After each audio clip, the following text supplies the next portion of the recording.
somewhere in the background, we stopped eating and we started to use. Okay, you might remember when that was, you might not remember when that was. But we don't eat, we use for emotional things, okay? Your answer to any emotional problem is not in the fridge. It is not in a bag. It is not in a pint. It is not in a box. It is not in its original container. It is not in the volume.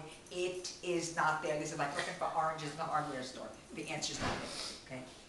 And here's one of the most important things I will ever tell you. If you attempt to fill the needs of your soul through your mouth, you will always fail. If you were not physically hungry in the first place, there is not enough food in the world to fill you up. Who understands what I just said? There's not enough food in the world to fill you up because you will be stuffed up to here and still hungry because what you were hungry for was not food in the first place. It was some kind of soothing comfort, even if the emotion is happy, and you're eating it. Why? Because every emotion causes some kind of stress, okay? Take ownership of your reactions, he says. Oh no, I want to read you this first. Everyone, and you are no exception, has an irrational, destructive, emotional side to their personalities that rear its ugly head during times of trouble. Okay? Unpaid bills, wayward kids, marriage turmoil, job stress, blah, blah, blah, blah, blah, blah, blah, blah, blah. Is there anyone in this room who is stress-free, problem-free, trouble-free? No. No, right? No. Right? You sink into depression or become unglued with stress.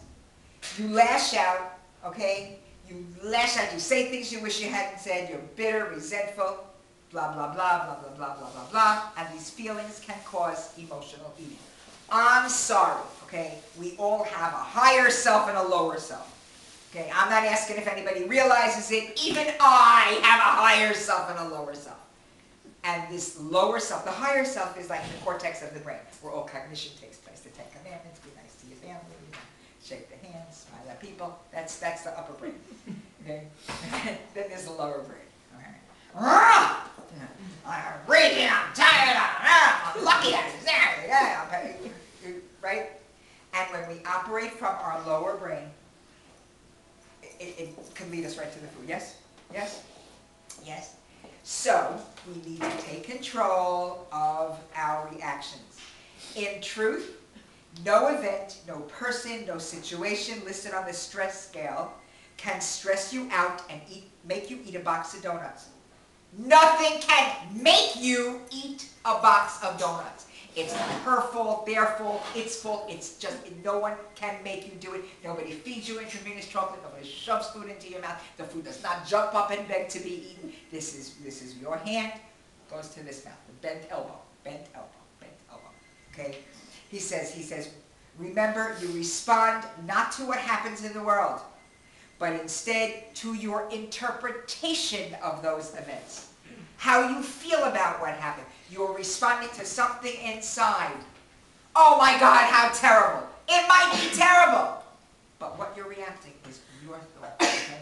Bless you for the truth. How sad I am, how terrible it is. It's not fair. Not fair. And then we set up this hopeless, helpless, and last week we talked about the anatomy of the binge, right? Trigger, action. And right in the middle of that was a quick thought. Okay? What's the use? What's the use, right? What's the use? And then the food is everything else. This is a reaction. This is a response, okay? But you got to take ownership of that. All right? So, in other words, it is what you think and feel and how you evaluate an event that determines how you feel and what you will do. Is that event worth gaining 10 pounds over? Okay? Right? Is it worth gaining 10 pounds over? Resolve that rather than react to life's problems and what we need to do. All of us. Coping without food. Coping without food. If you're upset and treat yourself to a plate of cookies because you deserve it, get real, he says. Get real. There are other ways to treat yourself and restore calm without resorting or reverting to a food binge. That's why you must carve out time in your life for tension-reducing activities. Okay? Even if it's breathing, get real. Whatever the problem is, okay, I deserve. What do you deserve? You deserve a healthier life. You deserve better than to not fit into anything, than pain in your knees, pain in your back, shame in front of the mirror, shame at a simcha, not wanting to meet people, guilty, guilty, guilty, hoping that nobody walks in while you're gouging out cake or making a hole in the ice cream on the bottom. I'm trying to, who knows what I just said. Yeah, I want to see. I want to see. You know. We all have our sneak ways of eating, and we think nobody sees. What you eat in private shows in public. Okay? It shows, honey, it shows in your mood. Before it even shows on your body, it shows in your mood, it shows in your attitude. Sugar is an addictive drug. Sugar is an addictive, bless you, sugar is an addictive drug.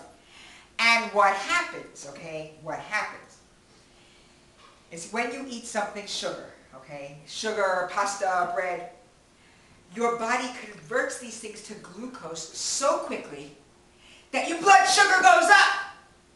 And your pancreas, whose job it is to pour out insulin to regulate this blood sugar, tries to regulate the blood sugar, but it does its job so well that it will crash beyond normal limits. I'm exhausted, I'm tired. God, I feel so horrible. I feel raging and irritable and tired and nervous. Oh, won't make me feel better. Whoa, a candy bar, whoop, up goes the glucose. The pancreas pours out the insulin, tries to regulate it. You're in crash again. Oh my God, what am I going to do? I feel so disgusting. Oh my God, I feel so hard. I'm saying it, whoop, up goes the blood sugar, out pours the insulin, down.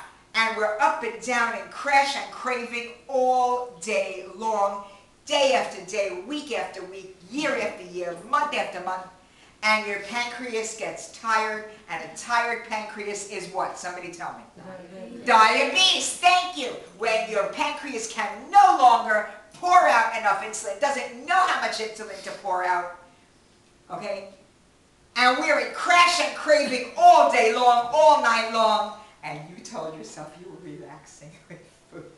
Your body is working so hard, so hard. This is damage, damage to your body, damage to your psyche. You beat up on yourself. You're beating up on yourself. Now, what did you do to deserve beating up on yourself? Who agrees that overeating is at-risk behavior? Who agrees? Who agrees that it is punishment for your body, punishment for your mind? Why? Why? Because of that 1 second of instant gratification, because it tastes good. Well, for 5 seconds. Then, you want to pull it out of your mouth. You are sorry every single time you eat unplanned and overeat. You are sick, full, and sorry. Nobody ever comes to me and says, Masha, I had a bad week, and I loved it. Okay? What you come is now you're standing in front of the scale. You know what kind of week you had. I hope it doesn't show. Hope it doesn't show. Now you're worried. You're worried now and hope it doesn't show. It already showed. It showed in your body. It already showed in your mood. It showed in your cravings. And trust me, okay, because this is my life. How much can I eat before it shows on the scale? Well, honey, if I ate 5 cookies this weekend, I didn't gain weight, you better believe next week I'm eating 10 cookies. Oh, it still didn't show. And the next week I'm eating 20 cookies. But when I gained 5 pounds, it wasn't the 20 cookies, it was the 35 cookies! Because it catches up with you. Because I was the type that never got away with anything. Whoever got away with stuff, okay? Because you don't get away with anything. You don't get away with it. Oh, please shut your cell phone. It's a reminder. Wait, my friends reject. Reject it. She probably heard me. No? Sorry about it. Okay, so we're self-punishing, okay? And you don't deserve it. You don't deserve it. You deserve better health. You deserve happiness. You deserve a better life. You deserve to get past that 5 seconds. A craving. First of all, let me talk about the difference between a craving and an urge. A craving is only a craving when you're eating sugar. Okay? It is a biological craving. It is that up and down kind of thing. You're in crash. You're tired, you're raging, you're confused, you're angry, you're moody, you don't know what you want from people, I love you, I hate you, come closer, leave me alone, go away, come back, blah, blah, blah. Anybody ever been in Crash? Well, sometimes I have craving, let's say, for potato chips or salty things. Wait, one second, I'm coming to you in a second. Who's ever been in Crash?